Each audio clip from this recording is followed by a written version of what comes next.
నమస్తే, welcome to I dream. ప్రస్తుతం software ఉద్యోగాలకు మంచి డిమాండ్ ఉంది. బీటెక్, ఎంసీఏ ఇలా డిగ్రీలతో సంబంధం లేకుండా సంబంధిత కోర్సులు నేర్చుకొని తగిన నైపుణ్యాలు పెంపొందించుకొని ఏదైనా కంపెనీలో ఉద్యోగం సాధిస్తున్నారు. ఈ క్రమంలోనే సాఫ్ట్వేర్ జాబ్ కోసం కోచింగ్ సెంటర్లకు వెళ్లి రకరకాల కోర్సులు నేర్చుకుంటున్నారు. ఇక లక్షల్లో జీతం, వారాంతాల్లో సెలవులు, పార్టీలు, ఇలాంటి ఉద్యోగాన్ని ఎవరు వదులుకుంటారు? కానీ ఇప్పుడు నేను చెప్పబోయే వ్యక్తి తన విలాసవంతమైన సాఫ్ట్వేర్ జాబ్ను వదిలేసి తనకిష్టమైన వృత్తి వైపు మళ్ళాడు. ఇంతకీ అతనెవరు, ఏ రంగాన్ని ఎంచుకున్నాడో ఓసారి మీరే చూడండి.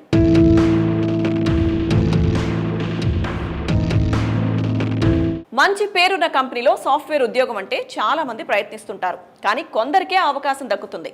కేరళకు చెందిన యువకుడు తన కలల ప్రపంచాన్ని ఊహించుకుంటూ తొలుత సాఫ్ట్వేర్ జాబ్లో చేరాడు. కొన్ని రోజులకు ఆ జీవన శైలి అతనికి నచ్చలేదు. తనకిష్టమైన మార్గంలో ప్రయాణించాలని భావించాడు. అందుకోసం నెలకు 2 లక్షల రూపాయలు వచ్చే ఉద్యోగాన్ని కూడా వదిలేశాడు. అనంతరం పూజారిగా అవతారం ఎత్తాడు. ఉదయం గుడిలో పూజలు చేసి ఆ తర్వాత తనకిష్టమైన బైక్ రేసింగ్ చేస్తున్నాడు. అలా తనకు నచ్చని ఉద్యోగాన్ని వదిలేసి ఇష్టమైన మార్గంలో పయనిస్తున్నాడు.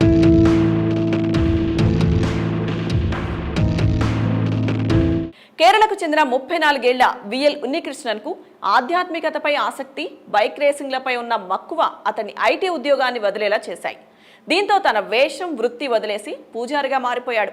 పూజారిగానే కాకుండా బైక్ రైడింగ్లోనూ ఉన్నికృష్ణన్ దూసుకెళ్తున్నాడు. ఉదయాన్నే 5:30 కేరళలోని కొట్టాయం జిల్లా మంజూర్ గ్రామంలో ఉన్న పుదుక్కులంగరదేవి ఆలయంలో ఉన్నికృష్ణన్ పూజలు ప్రారంభిస్తాడు. అక్కడ ఉదయం 9:30 పూజా కార్యక్రమాలు ముగించుకొని ఇంటికి వెళ్తాడు. ఆ తర్వాత బైక్ రేసింగ్కు సిద్ధమవుతాడు. కాళ్లకు షూలు, చేతులకు గ్లౌజులు, తలకు హెల్మెట్, రేసింగ్ సూట్ ధరించి తన బైక్ తీసుకొని కొండలపైకి వెళ్లి విన్యాసాలు చేస్తాడు.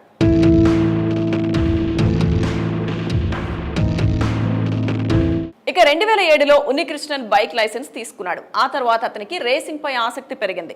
దీంతో కొచ్చిలో ఉన్న ఒక ప్రొఫెషనల్ రేసింగ్ క్లబ్ లో చేరి శిక్షణ తీసుకున్నాడు. కంప్యూటర్ సైన్స్ గ్రాడ్యుయేట్ అయిన ఉన్నికృష్ణన్ కొచ్చిలో ఐటీ సెక్టార్లో కొన్ని సంవత్సరాల పాటు పనిచేశాడు. అయితే సాఫ్ట్వేర్ జాబ్ కావడంతో మిగతా వాటికి సమయం దొరికేది కాదు. తనకు నచ్చిన పని చేయడానికి సమయం లేదని భావించిన ఉన్నికృష్ణన్ ఆధ్యాత్మికత, బైక్ రేసింగ్లో పూర్తి స్థాయిలో తన జీవితాన్ని గడపాలనుకున్నాడు. దీంతో వెంటనే ఉద్యోగానికి రాజీనామా చేయాలని నిర్ణయించుకున్నాడు. అయితే ఉన్నికృష్ణన్ తండ్రి నారాయణన్ నంబూతిరి కూడా పూజారిగా పనిచేసేవారు. అదే సమయంలో నారాయణన్ నంబూతిరి చనిపోవడంతో ఆలయ పూజా బాధ్యతలను ఉన్నికృష్ణన్ చేపట్టారు.